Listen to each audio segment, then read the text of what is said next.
সবাইকে শুভ সকাল জানিয়ে আমি আমার ব্লগটা শুরু করলাম। তোমরা সবাই কেমন আছো? আশা করি ভালো আছো, আমিও ভালো আছি। তো আজকে ব্লগটা হচ্ছে স্পেশাল আমার বোনের বার্থডেতে।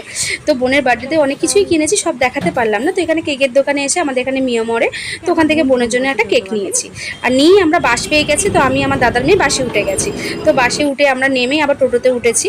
তো যাচ্ছি, কিন্তু আজকে রোদ্দুরটা সেরকম ছিল না, হালকা ওয়েদারটা ছিল, কিন্তু একটু গুমসমে গরমও ছিল। তো বোনের বাড়ি যাওয়ার অপেক্ষায়, তো বোনের বাড়ির গলিতে ঢুকছি। আর এই বোনের বাড়িতে এসেছি, তো ওই কাকিমা ওরা দেখাচ্ছে ওখানে কাঁঠাল গাছ, মিমিদের বাড়িতে অনেক গাছ আছে, বোনের বাড়িতে গাছ, অনেক ফুলের গাছ আছে।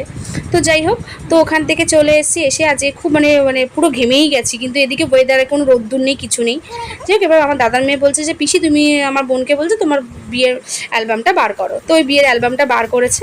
তো বার করতে গিয়ে আমাদের সব বোনেদের ফটো ওখানে সবাইকে দেখাতে পারলাম না। এইখানে আমি আর আমার মামার মেয়ের ফটোটা রয়েছে, আর এখানে হচ্ছে আমার বদ্দি, যে আমাদের মেন লিডার, তার ফটো রয়েছে।